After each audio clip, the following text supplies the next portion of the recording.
Do you like to make mistakes? It's not fun. But lucky for you, I am a professional mistake maker, and I like to help others avoid the rocky roads I travel on. So if you want to avoid some big mistakes with your author journey in 2024, then this video is for you. Hey there, I'm Julie the Book Broad. I'm founder of a fabulous self-publishing services company called Book Launchers. If you want to save time and not watch this video and not make a bunch of mistakes, just hire us. We'll save you the pain you'll feel if you make one of these mistakes. Just go ahead, booklaunchers.com/application and schedule a call with us. It's that easy. But of course, this wouldn't be a good video worthy of your attention, your comment below, or your subscribe, so I'm not stopping there. I'll tell you the mistakes to avoid. The first mistake to avoid in 2024 is focusing on a periodical bestseller list as a self-published author. My book, Self-Promote and Succeed, was made out of date twice in a very short time period. Once right before I launched, so I quickly updated it, and then right after launch, thanks to these lists being so dang flaky, it got out of date again. First, the USA Today list was gone, then it came back. So we updated the book. And then we launched the book, and the Wall Street Journal list just sort of faded away. And meanwhile, the USA Today list is sketchy, with things like flashcards showing up on the list. Whoa. And we've talked about it here before, but the New York Times bestseller list is a curated list that almost never puts on books that aren't published by a big publisher, let alone a self-published book. So why waste time, money, and energy pursuing these lists now? You're so much better off putting your energy into your bigger picture goals. See my video on creating an Alex Hormozi launch if you want some inspiration and ideas of what I'm talking about here. The second mistake is to not factor Facetime networking into your plans for book marketing in the next 12 months. Many authors are introverts. Me too. And, I like to keep the walls warm at events myself, unless I befriend an extrovert who drags me around to meet people. But there is absolutely no replacing in-person networking for creating opportunities for you and your book. I can share all my own examples, but let me share one from YouTube bestie and Book Launchers author Efren Delgado. He's the author of The Opposite is True. And this guy has been working the in-person events. He took time, money, and energy out of his busy schedule to fly to Ohio for the Book Thinkers event and the Lewis Howes event that followed it. From that, he booked, 4 podcast interviews on pretty substantial podcasts that are a great fit for him and his book. He networked with people and got a bunch of people to write reviews too. Then I saw him at the 20 Books to 50K event where he landed an interview on a rather large author podcast and sold a bunch of books in the process. He is working hard, but the reason that what he's doing is working is, partly because he hired Book Launchers to make his book look awesome, but it's really how smart he is. He's very savvy, and he's put the time and effort and energy in to meet people so he can make progress and build momentum as an author. So get out there, pick a couple of events that you're interested in, and go and meet people. If you're a speaker, check out NSA, the National Speakers Association. If you're a podcaster, check out Podfest or Podcast Movement. If you own a business, consider EO or Speakeasy. Get active locally and at major national events, and it is a game changer. 3, realize that just because your book is written and some friends have told you it's good, that doesn't mean it's ready to publish.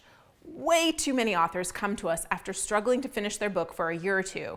And they've had a couple of people read the book, and those people said it was good, so the authors think it should be ready to launch in a couple of months. Now, you can publish it that quickly if you don't care about getting something that's great and well positioned for success in the market. Sometimes speed really is all that matters to an author, and that is one way to do it. That's not our way. We want to produce a book that is as good or better than a traditionally published book, and traditionally published books aren't editing, designing, launching the book in 60 days because it takes time to have professional editors revise and refine the book so it will be great. If you want a book people are reading 5, 10, or 15 years from now, you need to invest time, energy, and money into making it great and then positioning it for success. And realistically, if you haven't had a professional editor, specifically a developmental or content editor, then a copy editor go through it, it probably does need at least 2 months of editing before you can design and lay it out.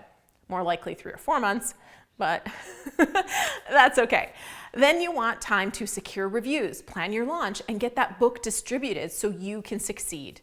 You're not years away, but you're also not a few months away just because you have a first draft done. And rushing it will feel, well, rushed, and it will not have the launch you will likely want it to have. Mistake 4, not having a clear plan about what your book is going to do for you. See the video I did on why my second book didn't sell. The book had some problems, but one of the biggest ones is something I can't fix with a title or a cover change. It had a positioning problem because I did not have a clear goal of what I wanted to use the book for. I was transitioning and kind of looking for the next thing. I found that, thankfully, hello book launchers, my beloved company with an awesome team and a great crew of clients. But the new brand you is great content with no clear audience and no clear objective. Don't do that. Have a book that is set up to create success for you.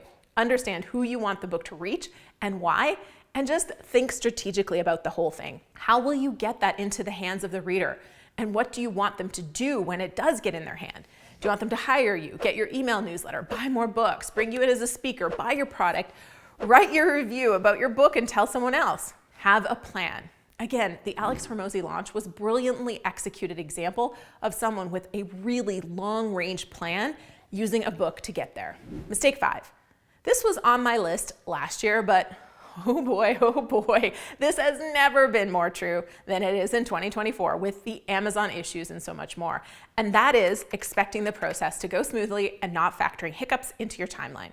We encounter this with clients sometimes who push to hit a specific launch date. We'll do it, but we warn them that there could be potential repercussions. And sure enough, what books do you think are the ones that encounter those never before seen kickback errors? Oh yeah, it's always the ones that pushed hard to hit a date and we worked 24/7 to hit that date. And then, wow, we hit some new snag. Oh, it's fun, isn't it? We'll ultimately go into it with the mindset that setbacks are often gifts that are in ugly wrapping paper.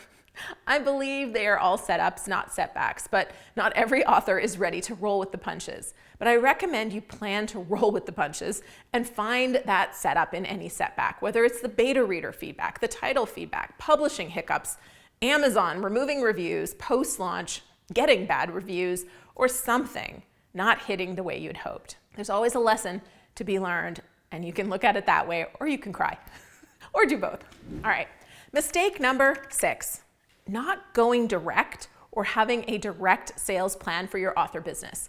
This is taking it a step beyond not being exclusive to Amazon, which this is also part of that, but this is focusing on building a direct relationship to your readers. This is also a step beyond building a platform. But if you're not starting with a great reader magnet and trying to build your platform with an email list, that is, in fact, step 1 before you build the direct sales funnel. Once you have that reader magnet in place, I highly recommend you set up some sort of a direct sales funnel for your book.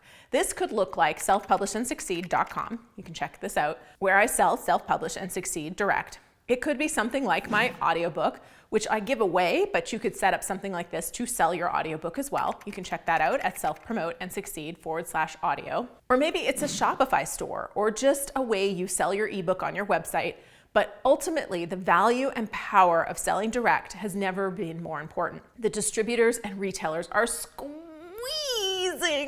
the margins on authors, and you never find out exactly what worked to create the sales you're having. Selling direct gives you decision-making data, customer information, and the ability to build a relationship with the people who buy your book. Want more on direct? We're going deep on that in 2024, so make sure you are subscribed to the channel with notifications on so you catch all that. Mistake number 7, not doing an audiobook. This is another repeat from last year.